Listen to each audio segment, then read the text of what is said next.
Never forget your parents' sacrifice, not because it demands repayment, but because it tells the truth about how love actually works. Long before you had words for fear, someone else was carrying it for you. Long before you understood risk, someone else was choosing it on your behalf. Your parents stepped into uncertainty with no guarantees, no applause, and no promise that their effort would ever be fully understood. They made decisions in the dark, hoping that someday the light would reach you, even if it never reached them. Sacrifice rarely arrives with noise or recognition. It does not announce itself or wait for the right moment to be seen. Most of the time, it happens quietly, folded into ordinary days, hidden inside routines that look unremarkable from the outside. It lives in early mornings when the body is tired but still rises, in long days that stretch past comfort, and in nights where worry keeps sleep just out of reach. This kind of sacrifice does not ask to be noticed. It simply continues. Quiet sacrifice is choosing responsibility when no one is watching. It is saying yes when it would be easier to walk away.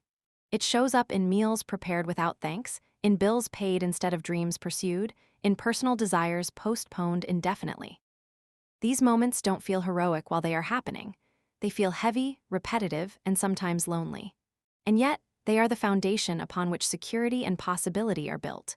What makes quiet sacrifice so powerful is that it is driven by love rather than recognition. There is no guarantee of appreciation, no promise that the effort will ever be fully understood. In fact, the people who benefit most from the sacrifice are often the least aware of it. Children grow inside a world made stable by choices they never had to see. They inherit safety without knowing what it cost. That invisibility is not a flaw of sacrifice, it is part of its nature. Over time, quiet sacrifice can be mistaken for obligation or routine. We forget that what feels normal to us was once a deliberate decision made under pressure.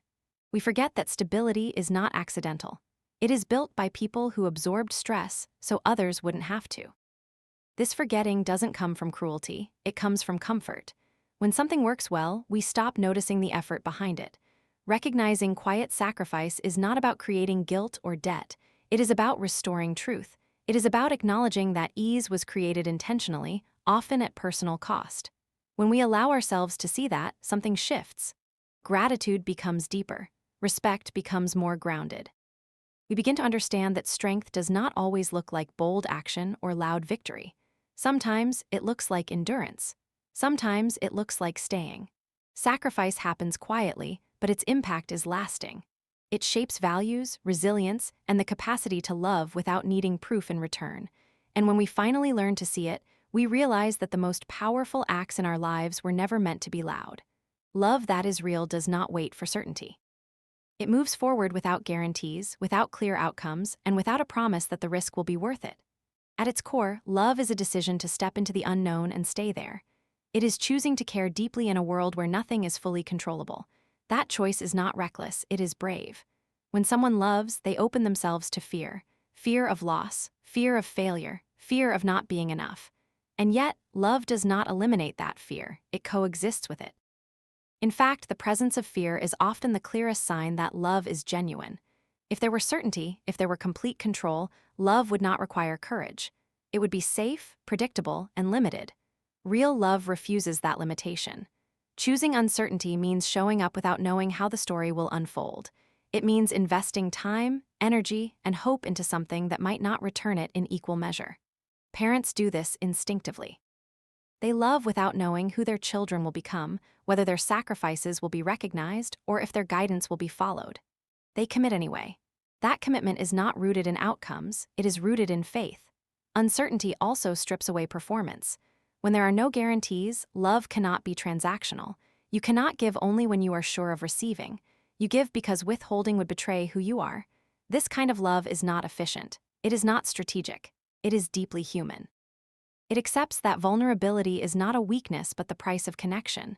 We often try to protect ourselves by waiting until we feel ready, until conditions are perfect, until certainty appears. But love does not wait. It acts in imperfect moments, under incomplete information, with a heart that knows it might be hurt. That willingness to risk disappointment is what separates love from comfort. Comfort seeks safety. Love seeks truth. Over time, choosing uncertainty builds a quiet strength. It teaches resilience, flexibility, and trust. Not trust that everything will go right, but trust that we can survive even if it doesn't. This is the strength passed down through generations, the ability to keep loving without guarantees. Love chooses uncertainty because certainty would make it smaller. And love, by its very nature, refuses to be small. Devotion does not require perfection. In fact, it has never depended on it. The idea that love must be flawless to be real is one of the most damaging myths we carry. Real devotion is built in the presence of mistakes, missteps, and moments of deep uncertainty. It survives not because people get everything right, but because they choose to stay even when they get things wrong. Imperfection shows up in hesitation, in fear-driven decisions, in words that come out harsher than intended. It shows up in missed moments and misunderstood intentions. None of this erases devotion. What erases devotion is absence, emotional or physical, the refusal to keep trying. Devotion is the act of returning again and again, despite knowing you will never fully master the role you are in. Parents embody this truth daily. They are learning while leading, unsure while responsible, afraid while being relied upon. They do not have the luxury of waiting until they feel ready or confident. They act with incomplete information, shaped by their own wounds and limitations. And still, they show up. That showing up is devotion. We often confuse impact with intent.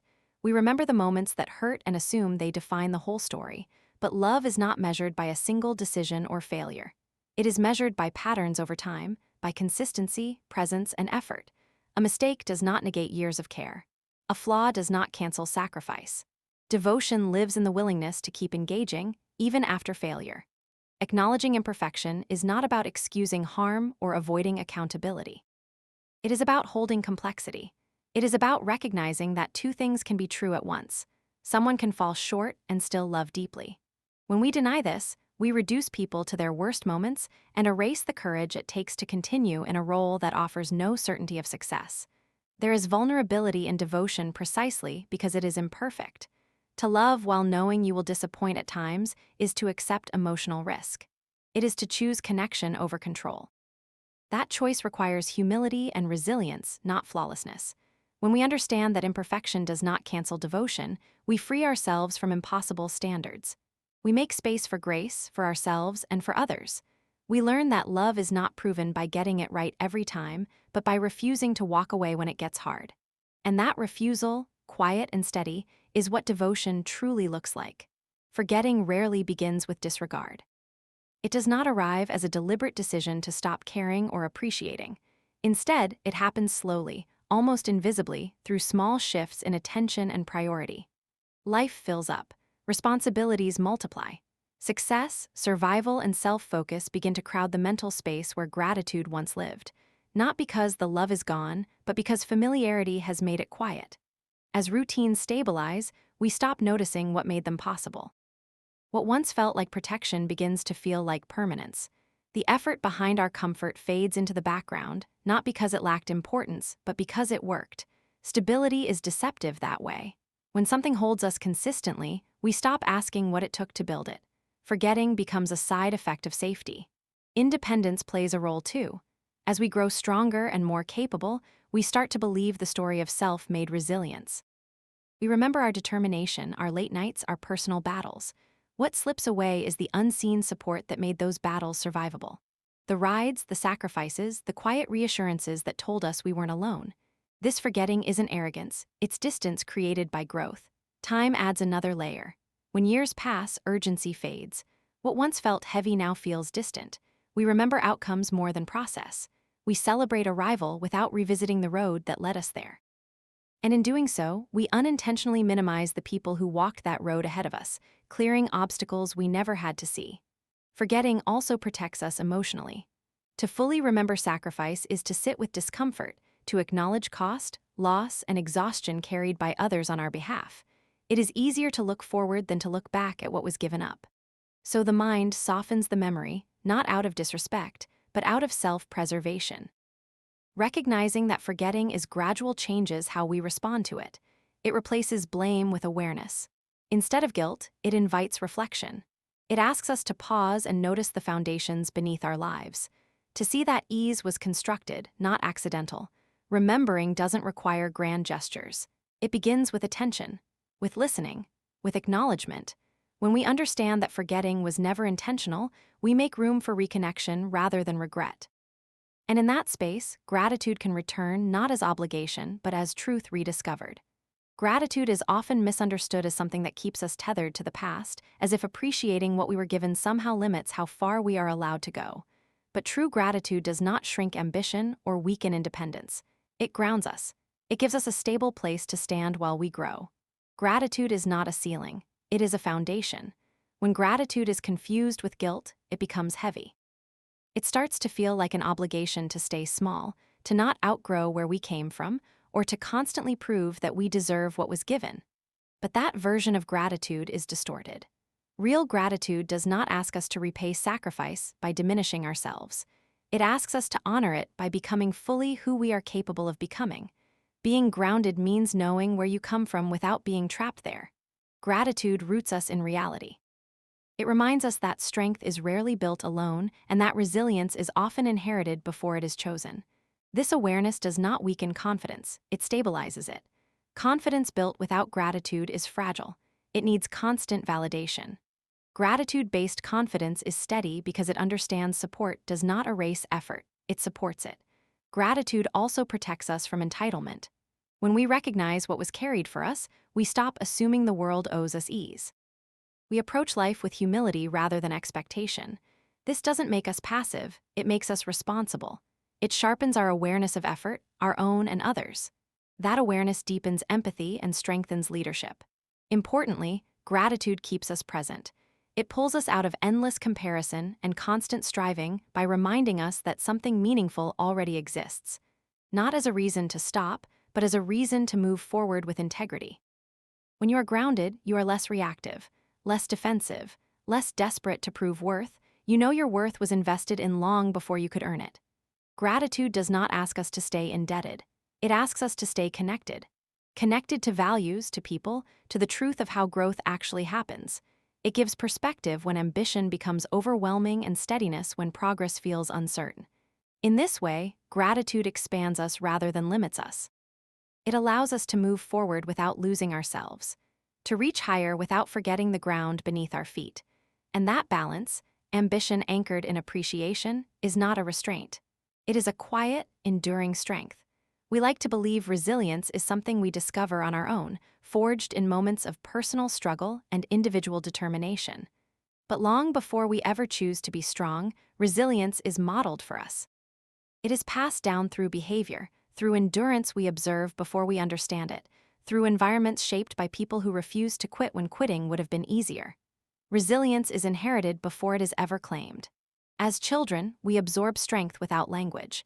We watch how problems are handled, how disappointment is carried, how fear is managed in silence. We learn what it looks like to keep going not through lectures, but through example. Someone gets up even when they are tired. Someone continues even when the outcome is uncertain. That persistence becomes normal to us. It settles into our nervous system before it ever becomes a conscious value. This inherited resilience doesn't mean life becomes easy. It means we are quietly equipped. When hardship arrives, something familiar activates inside us. We may not recognize it at first, but it feels like an internal voice saying, "You can survive this." That voice didn't come from nowhere. It was formed by years of witnessing endurance we were protected from having to carry ourselves. Often, we don't realize this inheritance until we are tested. In moments of pressure, we surprise ourselves by staying, by adapting, by finding strength we didn't know we had. And in those moments, we often give ourselves full credit. But resilience is rarely born in isolation.